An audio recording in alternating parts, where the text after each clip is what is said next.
With the next iPhone launch right around the corner, I think it's a good time to look back and see where it all started. Tearing down the original iPhone that was released in 2007, over 10 years ago. Do you feel old yet? In this video, I'll show how to replace the screen and the battery and see how much different it is on the inside from the more recent iPhones. It did survive my durability test, so let's see if it survives a teardown.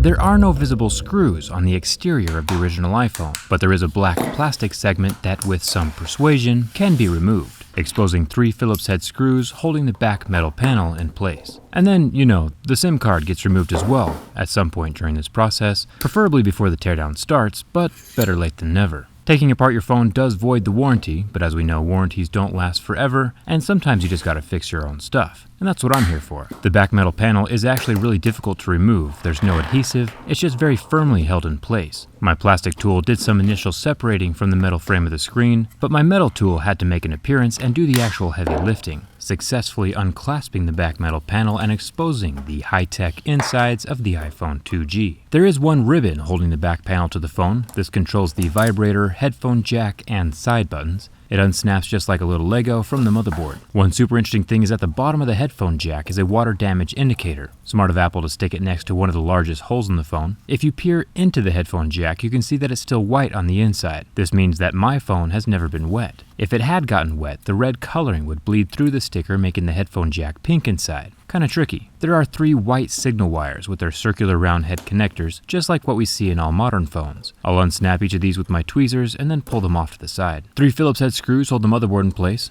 It was nice of Apple not to use any proprietary screws to hold this original iPhone together. I wish they had continued that trend. Their recent phones contain proprietary screws, which make it a little bit harder to take apart. On the back of the motherboard, there are several connectors. 3 of them are the Lego-style ribbon cables that we see in modern phones today, and one is the longer latch-style connector, which HTC loves to use in all of their phones. The most unfortunate part of repairing an original iPhone, though, is the battery. It is soldered onto the motherboard and cannot be replaced without soldering skills, which puts a battery replacement beyond the reach of the average person. I'm pretty sure Apple changed this with the next version of their iPhone, the iPhone 3G, but I'll have to take that one apart to be sure. This motherboard holds a whopping 8 gigabytes of total internal storage. The OnePlus 5 Android phone released earlier this year has 8 gigs of RAM. Phones have come a long way in the last 10 years. Well, Android phones anyway. The iPhone 7 putters along with just 2 gigabytes of RAM. Speaking of 2, the camera on the original iPhone has 2 whole megapixels of photo quality, no flash, and no optical image stabilization. The first phone that implemented optical image stabilization was actually a Windows phone, the Lumia 920, in 2012. Android phones like the LG G2 followed the year after in 2013, and then Apple caught up in 2014, implementing OIS in just one of their phones, the iPhone 6 Plus. Now, the screen of this phone isn't too bad to remove. It's pretty similar to the iPhone 4, with 10 screws all around that outside edge. All of these screws are the same size, except for the bottom 2, but it's still good practice to lay the screws out in such a way that you remember where they go when it's time to put the iPhone back together. Once all 10 of these screws are out, the front silver metal frame lifts away from the screen. The actual screen removal is pretty tricky during this part. There is an adhesive layer under the black top and bottom sections of the glass, so I'm using a razor blade to slice through that while trying not to crack the glass at the same time. If your glass is already cracked, you won't have to be as careful as I am. I'll link replacement screens and other parts in the video description like always. Once that adhesive is cut, there are a series of clasps on both sides of the screen that need to be lifted up, allowing the display to separate from the rest of the phone. I find a razor blade to be super effective with this part, and then the whole display pulls through the frame. Since I'm going to attempt to put my phone back together again, I'm being very careful with these little ribbons. They can tear like paper, rendering the display useless. The loudspeaker is at the bottom of the phone, and now that we have all the major components removed, it's time to see if it works when I put it back together. I'll tuck the screen ribbons through the frame first, remembering that these kink and tear easily. Once the screen is mostly in place, I'll position that home button back where I found it.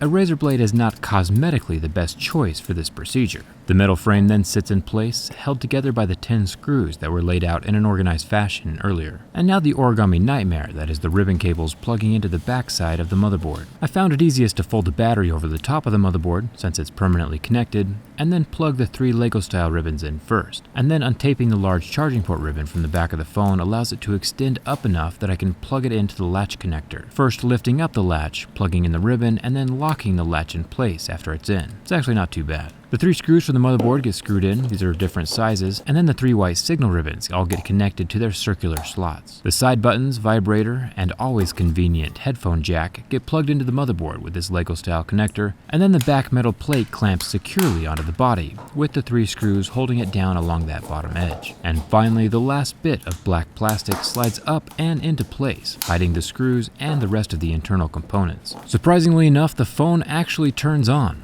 Thumbs up for that. I've taken apart every single other iPhone on this channel, besides the 3G, so if you're into seeing technology from the inside, you should grab some popcorn and settle in. The iPhone 8 will get the same durability and teardown treatment as soon as it's released, so make sure you're subscribed so you don't miss it. Thanks a ton for watching, and I'll see you around.